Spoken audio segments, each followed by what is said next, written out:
डर तुम्हारी जिंदगी में रहेगा, यह तय है, लेकिन कितना रहेगा यह फैसला तुम्हें करना है। तुम पूरी जिंदगी भविष्य के रास्तों को लेकर डरते रह सकते हो, भूतों की कल्पना करते रह सकते हो, पर सच ये है हमेशा सिर्फ यही पल होगा और इसी पल में लिया गया फैसला, जो या तो प्यार से लिया जाता है या डर से। हम में से बहुत से लोग अपने रास्ते प्रैक्टिकलिटी के नाम पर चुनते हैं, पर असल में वो प्रैक्टिकलिटी नहीं होती, वो डर होता है। जो हम सच में चाहते हैं वो हमें असंभव लगता है, इतना दूर कि मांगना भी बेवकूफी लगता है। इसलिए हम कभी ब्रह्मांड से मांगते ही नहीं। मैं यहां इसलिए खड़ा हूं क्योंकि मैं इस बात का सबूत हूं कि तुम मांग सकते हो। मेरे पिता एक शानदार कॉमेडियन बन सकते थे, पर उन्हें भरोसा नहीं था कि ये उनके लिए संभव है। तो उन्होंने एक सेफ फैसला लिया, अकाउंटेंट बन गए। और जब मैं 12 साल का था, उसी सेफ नौकरी से उन्हें निकाल दिया गया। हमारा परिवार बस किसी तरह जिंदा रहा। मेरे पिता ने मुझे बहुत कुछ सिखाया, पर सबसे बड़ी बात यह थी, अगर तुम वो भी खो सकते हो जो तुम चाहते ही नहीं, तो कम से कम उस पर तो दाव लगाओ जिससे तुम प्यार करते हो। उनकी एक और चीज मैंने बहुत पास से देखी, उनका प्यार, उनका ह्यूमर, और ये कैसे आसपास की दुनिया को बदल देता था। मैंने सोचा ये करने लायक चीज है, ये मेरी जिंदगी का काम हो सकता है। थोड़े ही समय में मैं हरकतें करने लगा। मेहमान आते और एक 7 साल का बच्चा सीढ़ियों से गिरता हुआ मिलता। वे पूछते क्या हुआ? मैं कहता पता नहीं, रिप्ले देखते हैं, और फिर स्लो मोशन में दोबारा गिरता। ये घर अजीब था और मेरे पिता मेरी टैलेंट को अपना दूसरा मौका मानते थे। 28 साल की उम्र में 1 दशक प्रोफेशनल कॉमेडियन रहने के बाद एक रात एले में मुझे समझ आया, मेरी जिंदगी का मकसद लोगों को चिंता से आजाद करना है, बिल्कुल वैसे ही जैसे मेरे पिता करते थे। मैंने इसे नाम दिया church of freedom from concern, और मैंने खुद को उसी सेवा में समर्पित कर दिया।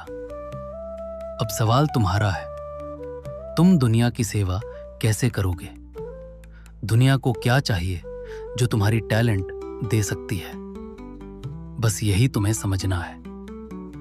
मैंने जो रास्ता चुना, उस अनुभव से एक बात कह सकता हूं, तुम दूसरों पर जो असर डालते हो वही सबसे कीमती मुद्रा है, क्योंकि जो कुछ भी तुम जमा करोगे सड़ जाएगा, टूट जाएगा।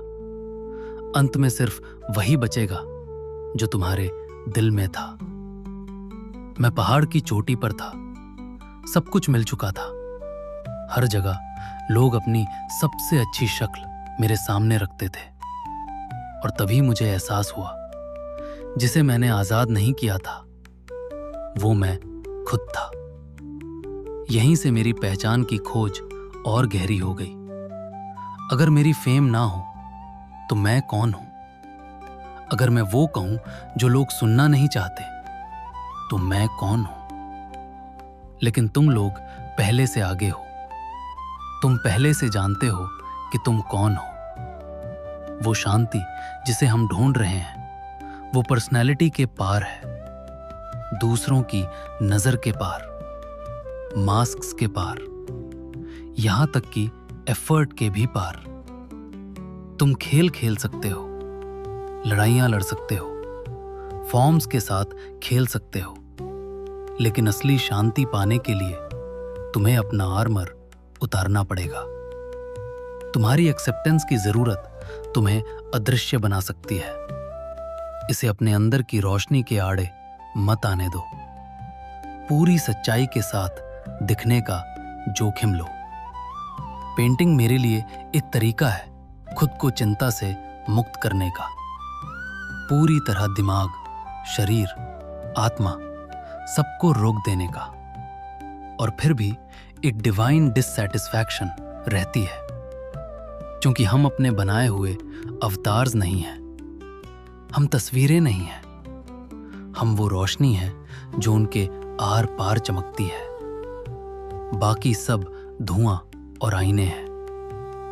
मैं चाहता हूं हर इंसान अपने सारे सपने पूरे करे, दौलत, शोहरत, सब, ताकि वो खुद देख सके कि असली संतोष वहां नहीं मिलता।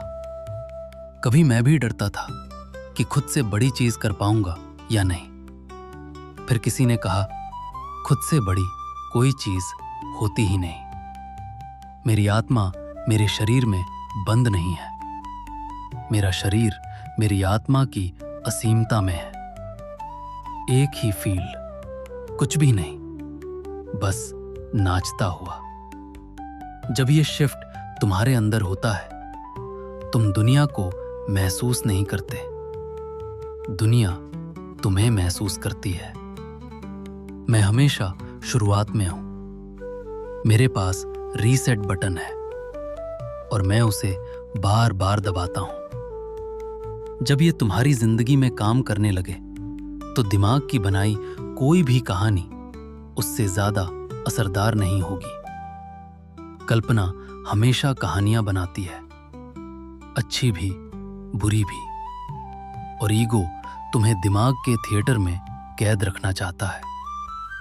हमारी आंखें सिर्फ देखने वाली नहीं हैं, वे प्रोजेक्ट भी करती हैं, और वो स्क्रिप्ट डर लिखता है। उसका नाम है मैं कभी काफी नहीं हूं। ये ईगो की आवाज है। अगर तुम इसे सुनते रहे तो हमेशा कोई ना कोई तुमसे बेहतर दिखेगा। जो भी पाओगे, ईगो तुम्हें चैन नहीं